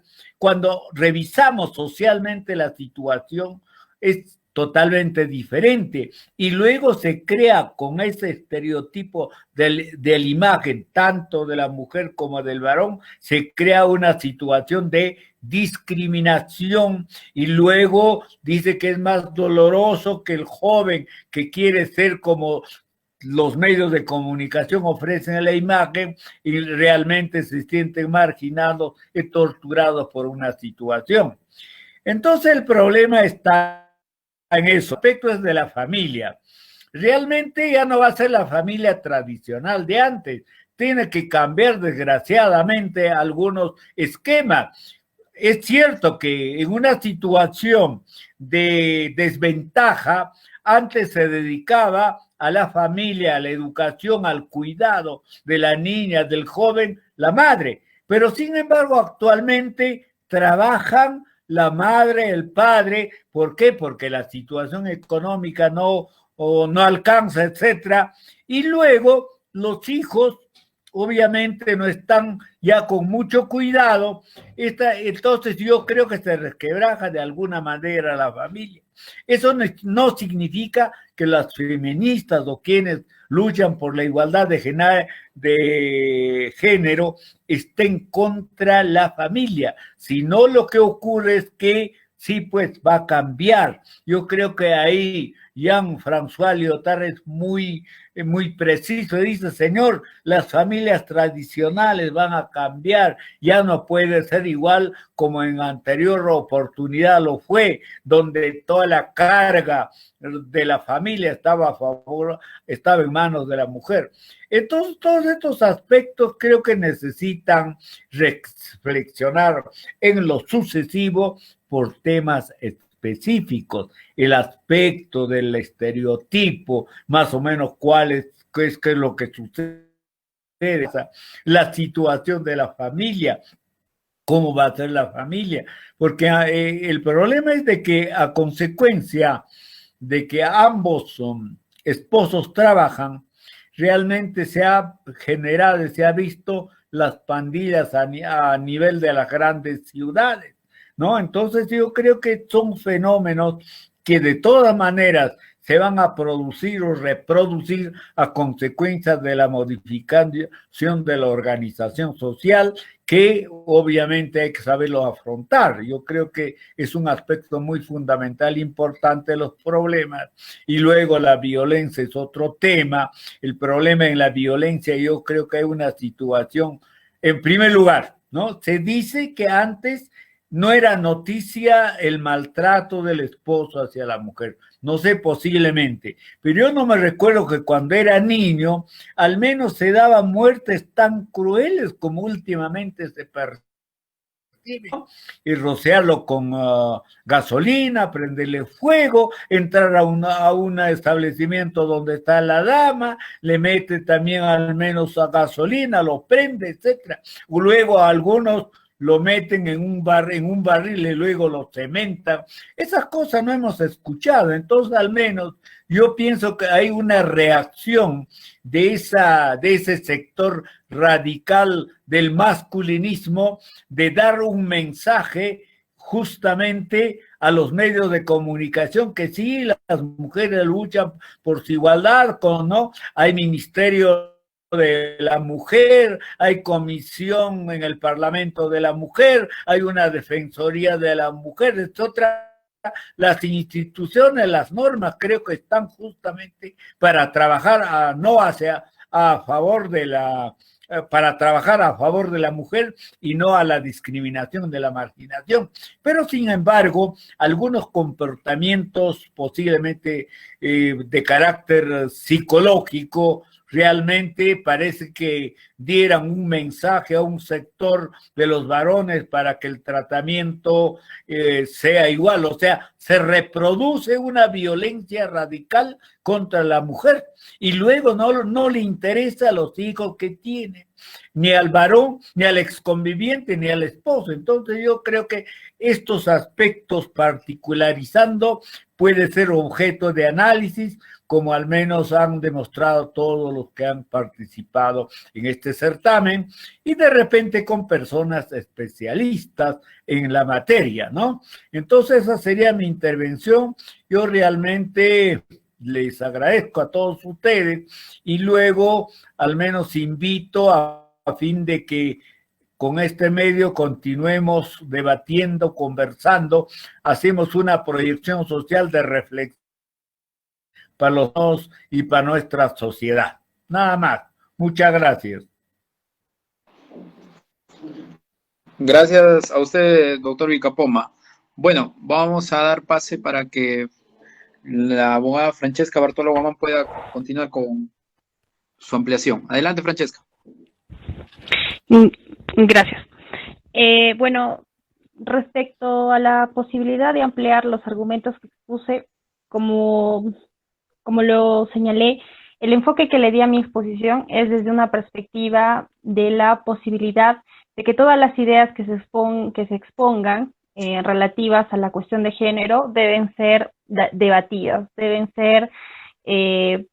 propiciarse espacios en donde se junten ambos grupos que tienen planteamientos de repente opuestos en torno a la cuestión de género y de esta forma puedan expresar libremente sus ideas a través de argumentos, ¿no? Expliqué que esta situación es fundamental en un Estado democrático. Pero ya debido a que este es un tema que puede tener muchos enfoques, Frank señaló que habían algunos mitos en torno al feminismo, ¿verdad? Entonces, yo sí quisiera expresar mi de repente discrepancia con lo que él señala, en el sentido de que definió la diferencia entre feminismo y embrismo, ¿no? Claro, podríamos considerar al embrismo como una perspectiva bastante radical, en donde ya no se busca la igualdad de condiciones tanto para las mujeres como para los varones, sino una supremacía de la mujer sobre el varón, algo que me parece que no se condice con los fines y los principios de igualdad. Pero yo sí quiero distinguir, desde mi particular punto de vista, que hay dos tipos de feminismo. Yo podría diferenciar, en todo caso, dos tipos de feminismo, que uno es el feminismo hegemónico y uno es el feminismo de la libertad. ¿Y por qué realizo esta diferenciación? Porque de repente nuestros planteamientos no se deben basar tanto en los libros, porque finalmente los libros son construcciones teóricas de puntos de vista individuales y muchos responden a contextos históricos en los que se escribieron y que no corresponden al nuestro. Si nosotros somos un poquito más observadores, vamos a poder apreciar que hay una serie de manifestaciones que se realizan cada año, el 8 de marzo, en donde salen grupos, colectivos, a las calles para realizar una serie de marchas, tratando de demostrar a la sociedad que es necesario visibilizar e incorporar a la mujer en aspectos económicos, darle espacios para que pueda desarrollarse plenamente y para abolir toda forma de discriminación. Entonces, si nosotros vemos las noticias, nos vamos a dar cuenta de que hay un grupo que sí se identifica como ellas se identifican como feministas, y bueno, si tienen un discurso específico sobre lo que es para ellas la apuesta o la lucha por la reivindicación de sus derechos, ¿no? Y generalmente se parte de la consideración de que vivimos en una sociedad heteropatriarcal en donde hay ciertos mecanismos que oprimen a la mujer, ¿no? Y que por lo tanto debemos luchar contra toda forma o contra toda expresión que evidencie ese heteropatriarcado. Yo podría considerar que ese es el feminismo hegemónico, y luego hay otro grupo que no comparten este planteamiento, pero que sí consideran que es necesario reivindicar los derechos de la mujer, que sí es verdad, históricamente no han sido reconocidos. Felizmente, como lo precisó el doctor Vilcapoma en su primera intervención, en nuestro país existen diversas leyes que establecen mediante los cuales se reconocen los derechos de las mujeres y se reconoce una igualdad real ante la ley. Pero el hecho de que estén plasmados en documentos normativos, desde el punto de vista formal se cumple con esa exigencia, pero no necesariamente supone que esta situación haya cambiado, ¿no? O sea, que no supone la emisión de leyes que automáticamente en la sociedad dejen de existir todavía formas de discriminación, y frente a esas sí nos encontramos.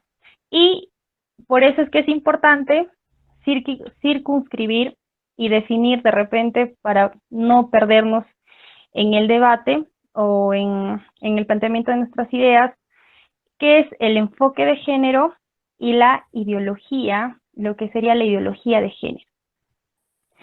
Revisando algunos documentos expedidos por el gobierno, como por ejemplo el Ministerio de la Mujer y Poblaciones Vulnerables, ellos tienen un manual de definiciones de lo que esperan de la política, de la implementación de la política con enfoque de género. Y justo parten de estas consideraciones que han señalado, que señaló Mónica, que señaló Frank, de que es verdad que históricamente la mujer, y sobre esto también, porque se ha dado varias citas de autores internacionales, y yo creo que es importante ver la historia de la mujer desde la historia nacional, ¿no? Y justo hay una escritora peruana, Sara Beatriz Guardia, que tiene un libro bastante interesante que se titula Mujeres peruanas, el otro lado de la historia. Y también tiene un libro que se titula Una mirada femenina a los clásicos, ¿no? Pero bueno, en este libro, Mujeres peruanas, el otro lado de la historia, ella narra cuál ha sido la presencia de la mujer en la historia del Perú. Entonces, es interesante porque es innegable que durante mucho tiempo se ha dado a la mujer un rol, se le ha asignado un rol que ha impedido que participe de forma más activa en la vida pública o en espacios públicos, y que incluye la posibilidad de acceder a derechos más básicos, como son, por ejemplo, el derecho a la educación, el derecho al voto. Entonces, partiendo de esa diferencia histórica y de esa discriminación histórica que ha existido contra la mujer, se ha generado rezagos en la mentalidad de muchas personas que hacen que en la práctica se siga excluyendo a la mujer de los espacios públicos y que impidiendo la posibilidad de que ellas se puedan desarrollar libremente en otros espacios.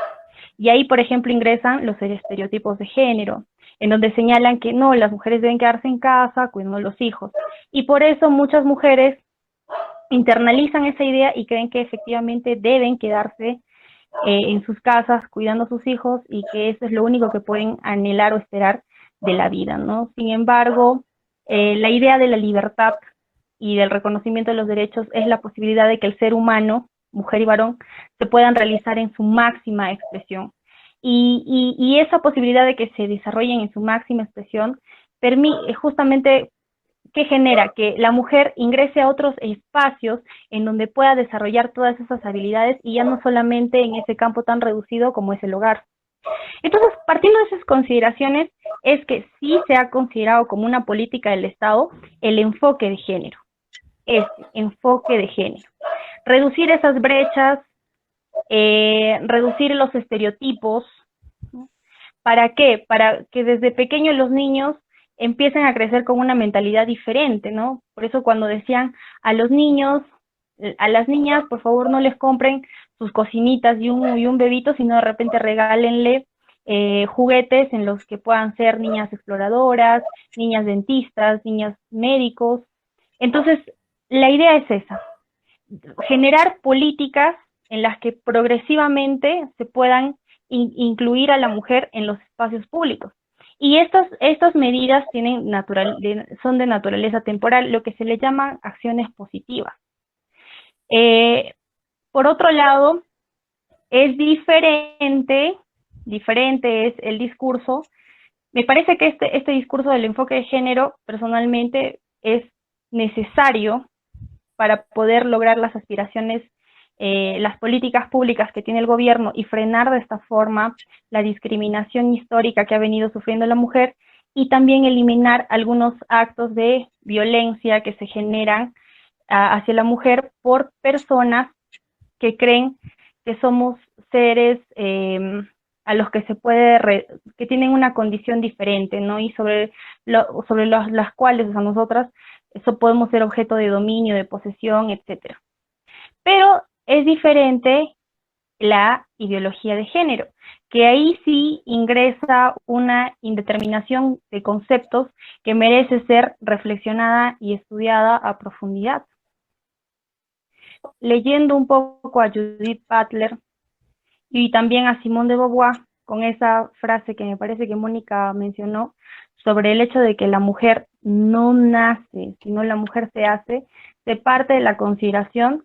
Este es el libro de Judith Butler, de Género en Disputa. Ella, por ejemplo, toma como referente a Simone de Beauvoir y señala que el género es una construcción social. Incluso llega a señalar que el sexo también sería una construcción social. Entonces aquí ya estamos ingresando a un campo completamente, me parece que ya más diferente, y de repente sobre el cual se puede discutir mucho más, pero a partir de una investigación mucho más sesuda de los planteamientos que ella expresa. Ahora, enfoque de género, porque incluso ahora, si vemos las capacitaciones que brinda el judicial, que es un órgano que, bueno, que es el órgano encargado de administrar justicia, ya se está hablando de la administración de justicia con enfoque de género. Y yo veo que la finalidad es que lograr la equidad, pues, ¿no? Ya no generar esas diferencias que se generaron antaño por los estereotipos. Pero aquí yo creo que debemos tener un poco más de cuidado, y voy a poner un ejemplo. En España, un grupo de mujeres dijeron que el hecho de que las mujeres salgan, de repente son anfitrionas, las azafatas de las carreras de carros de Fórmula 1, salían con ropa muy apretada, ¿no? Que mostraba naturalmente sus formas, y ellas criticaron eso y consideraron que era sexista. ¿Por qué? Porque la mujer en realidad pasaba a verse como un objeto, o que se llegaba a ver, a cosificarla, y que era posible que se ejerza una suerte de violencia contra ella, porque no iba a faltar algún hombre que le falte el respeto, le diga algo impropio o de repente con las miradas. Y se prohibió que haya azafatas. Y eso lo pueden ver ahora en internet. En España ya no iba a haber azafatas, sino ahora se iban a incluir a niños, ¿no? Entonces salió una de estas mujeres y dijo, hasta donde yo entiendo, vivo en un país donde hay libertad. Y yo no entiendo por qué otras mujeres pretenden hablar por mí si yo no me siento cosificada.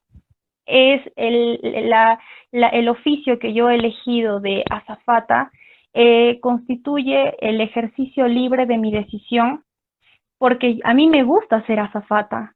Entonces, es importante tener en consideración que si bien desde el Estado se deben establecer políticas públicas para poder eliminar estos estereotipos de género, pero siempre garantizando la posibilidad de que las mujeres elijan cómo quieren vestir, qué quieren usar y que puedan autodeterminarse.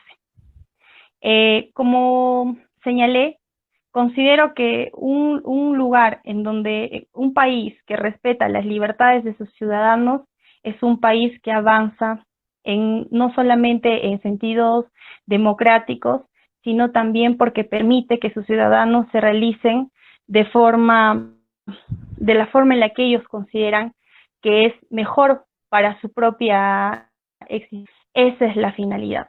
Entonces, esto sería lo que quiero aportar al respecto. Gracias. Gracias, Francesca, por tu interesante ampliación.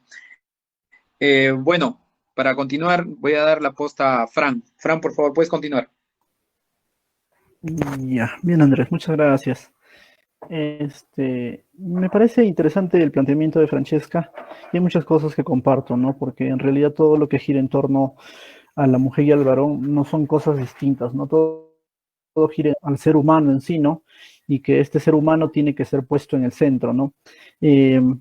Yo creo que básicamente hay algunos cuestionamientos, por ejemplo, incluso al planteamiento de los derechos humanos, con respecto al tratamiento de la mujer, por ejemplo, con respecto a la definición, ¿no?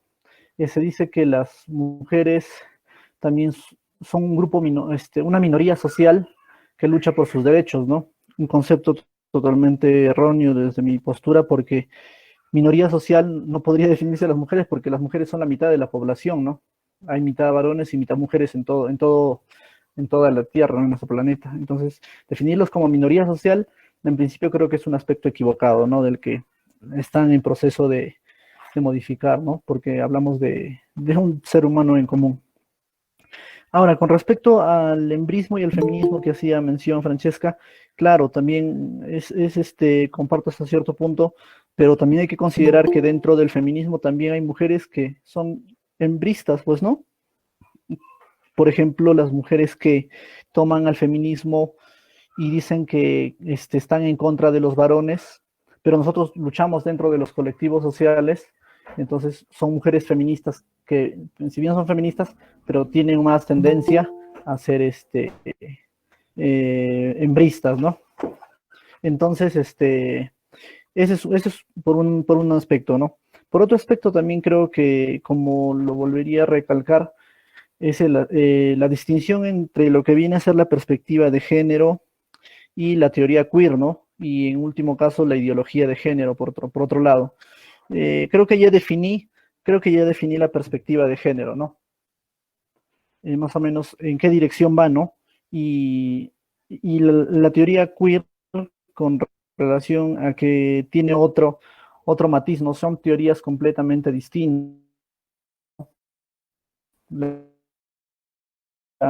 Como mencionas en un momento, son teorías que se han desarrollado a partir, pues, ¿no? De Judith Butler, de Paul Preciado, pero que en realidad se cuestionan, pues, el género en sí, ¿no? Pero, por ejemplo, por ejemplo, en el caso de Beatriz Preciado, dice que el género debería desaparecer, ¿no? Entonces, ¿para qué? Para que de repente se puedan abolir ciertos roles dentro de la sociedad, ¿no? Pero la postura teórica de ella va básicamente en que la teoría queer está básicamente relacionada a la identidad de género, pues, ¿no? A la identidad de género que es mucho más acorde con relación a los grupos LGTBIQ+, ¿no? Mientras tanto, la perspectiva de género es un camino totalmente distinto, ¿no? Porque es la perspectiva de género, como hacía un ejemplo Nuria Varela, decía, es como ponerse los lentes de perspectiva, que a través de estos lentes uno pueda ver los roles que aparentemente son socialmente aceptados o naturalmente aceptados, pero a través de las gafas de la perspectiva de género uno cambia de postura, ¿no? Comienza a entender de forma distinta qué viene a ser realmente, o cómo viene a ser el rol de la mujer dentro de la sociedad, ¿no? Ya en su momento Mónica también dio muchos ejemplos con respecto a cómo son los roles que aparentemente son femeninos y los roles que son masculinos, ¿no? Pero si uno tiene la perspectiva de género o los lentes de la perspectiva de género, puede entenderlo de forma distinta, ¿no? De una forma completamente distinta. Entonces creo que desde ahí es importante, ¿no? Es como, por ejemplo, en un momento me ponía un ejemplo un docente, me decía, para poder entender el derecho constitucional tienes que ponerte el chip constitucional, ¿no?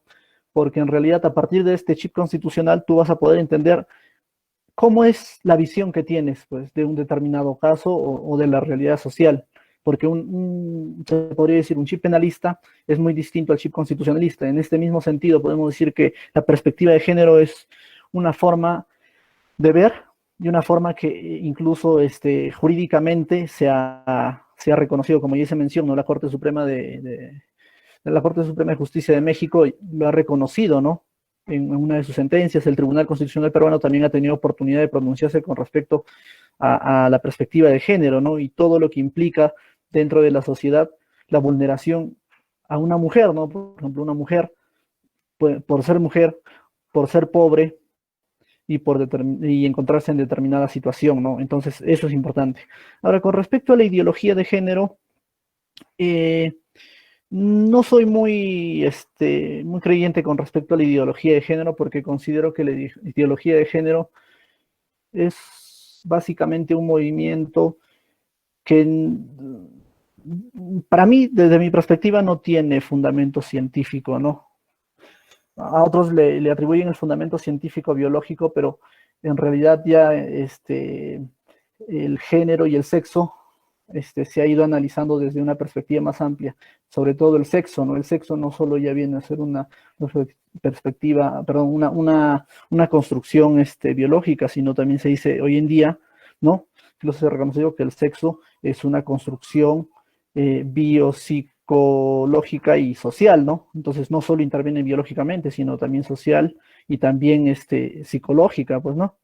Entonces eso es un aspecto que también habría que tener en consideración porque a partir de ahí de repente se pueden entender algunos roles y se puede cambiar determinados roles también, ¿no? Entonces, para mí, desde mi postura, la ideología de género es como una especie de novela distópica, ¿no? Una especie de novela distópica donde detrás hay siempre algo escondido, ¿no? Por ejemplo, cuando la G analiza la ideología de género, dice que los movimientos feministas que tienen dentro de sí o son parte de la izquierda, lo que quieren hacer es cambiar patrones culturales, ¿no? Pero si uno analiza en realidad si se tiene o no que cambiar algunos patrones culturales en la sociedad, es necesario el cambio de patrones culturales, ¿no? Por ejemplo, un ejemplo claro fue la sentencia del Tribunal Constitucional con respecto a la pelea de gallos y la corrida de toros, ¿no? Se tiene que cambiar el aspecto cultural, cómo es que se ve, por ejemplo, estas prácticas